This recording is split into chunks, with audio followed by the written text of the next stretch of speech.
আমাদের গাজীপুরে দেখলাম আমাদের মাদ্রাসার ছাত্রী মা 12 বছরের এই যুবতী তরুণী এই মাকে প্রেমের ফাঁদে ফেলায়া ওই ইসকনের দালাল হিন্দুর বাচ্চারা দীর্ঘ 3 মাস পর্যন্ত আমার এই 12 বছরের তরুণী মাকে ধর্ষণ করেছে। আওয়াজ দিয়ে বলি না নাউজুবিল্লাহ, আরো জোরে বলেন না নাউজুবিল্লাহ। শুধু তাই নয়, সচেতন হয়ে যান। আপনার আমার এলাকায় হিন্দু থাকবে মুসলমান থাকবে, আমরা দ্বিধা করতে চাই না। বাংলাদেশের 54 বছরে আমরা হিন্দু মুসলমান ভাই ভাই হয়ে চলেছি, কারোর সাথে সংঘাতে যাই নাই। কথা বলেন ঠিক কিনা? হিন্দু ভাই আমার এলাকায় থাকবে, তবে ইসকনের দালালি করা যাবে না। কথা বলেন ঠিক কিনা? ইসকনের দালালি যেই হিন্দু ভাই করবে তার ঠাঁই বাংলার জমিনে হবে না। কথা বলেন ঠিক কিনা? ইতিমধ্যে আপনারা জানতে পেরেছেন, শুধু ইতিমধ্যেই নয়, যেই বর্বরচরা যে বর্বরিত হামলা চক্রান্ত বিদ্বেষ বিশৃঙ্খলামূলক সন্ত্রাসী যেই চক্রান্ত মুসলমানদের উপর চালিয়ে দেওয়া হচ্ছে এবং যে চালানোর যেই কৌশল স্বপ্ন তারা দেখতেছে, আমরা সোশ্যাল মিডিয়া সহ বিভিন্ন আন্তর্জাতিক মহল থেকে শুনেছি। আমাদের আশপাশে হিন্দু ভাইয়েরা আছে, কথা বলেন আছে, হিন্দু ভাইয়েরা যারা আছে তাদের মধ্যে বহু সংগঠন আছে। তার মধ্যে একটা সংগঠনের নাম হলো ইসকন। নাম কি? ইসকন। এর পুরো রূপ দ্বারা হলো ইন্টারন্যাশনাল সোসাইটি ফর কৃষ্ণ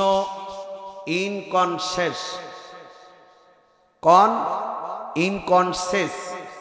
এটা ইসকনের পুরা বক্তব্য, মানে পুরা লাইন সংক্ষেপে হলো ইসকন। এর ব্যাখ্যা হলো পুরা ইংরেজিতে international society for Krishna infection. অর্থাৎ তারা বুঝাতে চায় ইন্টারন্যাশনাল মানে আন্তর্জাতিক, সোসাইটি মানে একটা সংঘ দল, আন্তর্জাতিক পর্যায়ের একটা সংগঠন। ফর কৃষ্ণ ইনফেশনেশন, এটা তারা বুঝাতে চায় যারা কৃষ্ণ আকীদায় বিশ্বাসী, যারা হরে কৃষ্ণ হরে রাম বলবে, এই আকীদা বিশ্বাসী যারা, এরাই মূলত ইসকনের সংগঠনের প্রতিনিধি হবে। তাহলে হিন্দু ভাইদের মধ্যে একটা সংগঠনের নাম হলো ইসকন। নাম কি? ইসকন। এটা বাংলাদেশের আবির্ভাব হয় নাই, পাকিস্তানেও হয় নাই, আমাদের পার্শ্ববর্তী দেশ হিন্দুস্তানেও হয় নাই। এর আবির্ভাব হয়েছে 1964 সালে, সেই নিউ ইয়র্ক লাল কুত্তার বাবুদের দালালের বাড়িতে। সেখানে এর আবির্ভাব হলো। এই ইসকনের আকীদা বিশ্বাস হলো এরা সন্ত্রাসী কার্যক্রম চালাবে, আর যত জায়গায় মুসলমান আছে এগুলোকে নিধন করে ফেলবে, ধ্বংস করে ফেলবে। তারা তাদের হিন্দুত্ববাদী সাম্রাজ্য কায়েম করবে। চিল্লায় বলেন না নাউজুবিল্লাহ। এবার বুঝে থাকলে বলুন, হুজুর আপনি কেন বললেন এটা সন্ত্রাসী দল? এটা আমার বক্তব্য নয়। ঐতিহাসিকভাবে হিন্দুদের মধ্যে একটা সংগঠন আছে, এটার নাম হলো প্রবর্তক সংঘ। নাম কি? প্রবর্তক সংঘ হিন্দু ভাইদের একটা সংগঠনের নাম। ওই সংগঠনওয়ালারা বলেছে ইসকন এটা কোনো হিন্দুত্ববাদী সাম্যবাদী, এটা কোনো সাম্প্রদায়িক সাম্যবাদী সংগঠন নয়। এটা মুসলমান এবং হিন্দু মুসলমানদের মধ্যে বিশৃঙ্খলা ঝগড়া ফিতনা ফাসাদ তৈরি করার জন্য এই মিশন চালু হয়েছে। আওয়াজ দিয়ে বলি না নাউজুবিল্লাহ। এই ইসকন এই সংগঠন আপনারা দেখেছেন ইতিমধ্যেই, শুধু বাংলাদেশে নয় সারা বিশ্বে যখন এদের বর্বরচতা চালিয়ে দিয়েছে, তখন রাশিয়া দেখলো এদের ভাব সব ভালো না, চাইনা সরকার দেখলো এদের ভাব সব ভালো না, এরপরে সিঙ্গাপুরের সরকার দেখলো এদের ভাব সব ভালো না, মালয়েশিয়ার সরকার গবেষণা করে দেখলো এদের ভাব সব বেশি ভালো না। এরা মুসলমানের উপর আক্রমণ চালায়, হিন্দু মুসলমানের মধ্যে বিভেদ সৃষ্টি করতে চায়।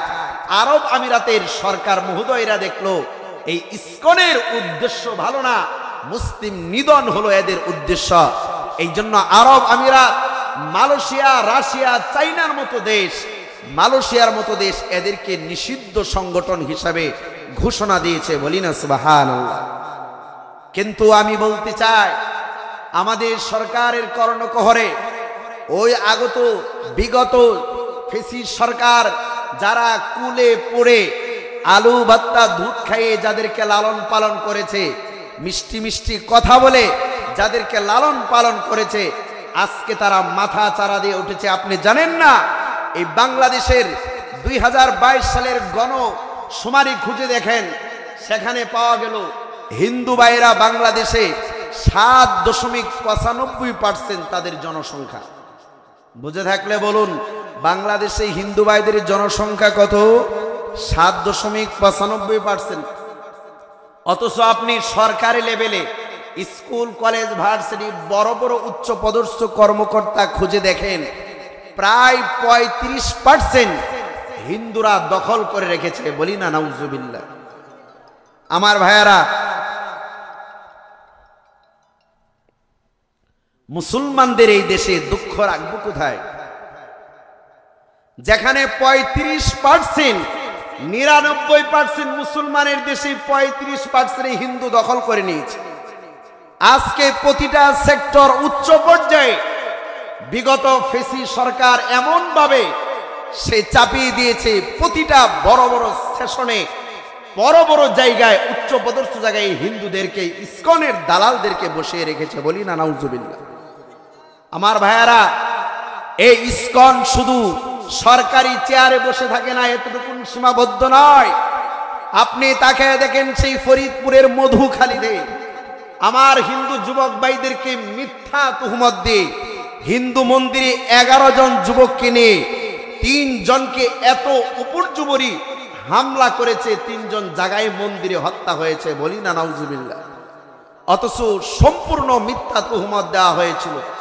আমরা ইদানিং দেখেছি এই হিন্দুদের, ইসকনদের আরেকটা দাবি হলো, তাদের আরেকটা স্লোগান কার্যক্রম হলো বাগুয়া লাভ প্রেম।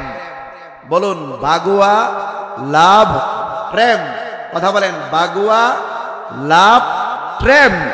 অর্থাৎ বাগুয়া এটা ইসকনদের আরেকটা মিশন। বাগুয়া মানে গেরুয়া পোশাক পরে, মুসলমানদের লেবাস ধরে হিন্দু হওয়ার পরেও মুসলমানের মতো মাথায় টুপি দেয়, মুসলমানের মতো লম্বা জামা পরে, মুসলমানের মতো ইবাদত গ্রাহে যায়। আবার লাভ মানে আপনারা ভালোই জানেন, মানে প্রেম। আর প্রেম মানে প্রেমে ফাঁদে ফেলে। প্রেমে কি করে? ফাঁদে ফেলে। আমাদের গাজীপুরে দেখলাম আমাদের মাদ্রাসার ছাত্রী মা, 12 বছরের এই যুবতী তরুণী, এই মাকে প্রেমের ফাঁদে ফেলায়া ওই ইসকনের দালাল হিন্দুর বাচ্চারা দীর্ঘ 3 মাস পর্যন্ত আমার এই 12 বছরের তরুণী মাকে ধর্ষণ করেছে। আওয়াজ দিয়ে বলি না নাউজুবিল্লাহ। আরো জোরে বলেন না নাউজুবিল্লাহ। শুধু তাই নয়, সচেতন হয়ে যান। আপনার আমার এলাকায় হিন্দু থাকবে, মুসলমান থাকবে, আমরা দ্বিধা করতে চাই না। বাংলাদেশের 54 বছরে আমরা হিন্দু মুসলমান ভাই ভাই হয়ে চলেছি, কারোর সাথে সংঘাতে যাই নাই। কথা বলেন ঠিক কিনা? হিন্দু ভাই আমার এলাকায় থাকবে, তবে ইসকনের দালালি করা যাবে না। কথা বলেন ঠিক কিনা? ইসকনের দালালি যেই হিন্দু ভাই করবে, তার ঠাঁই বাংলার জমিনে হবে না। কথা বলেন ঠিক কিনা? আমার ভাইয়েরা, আমার সাথে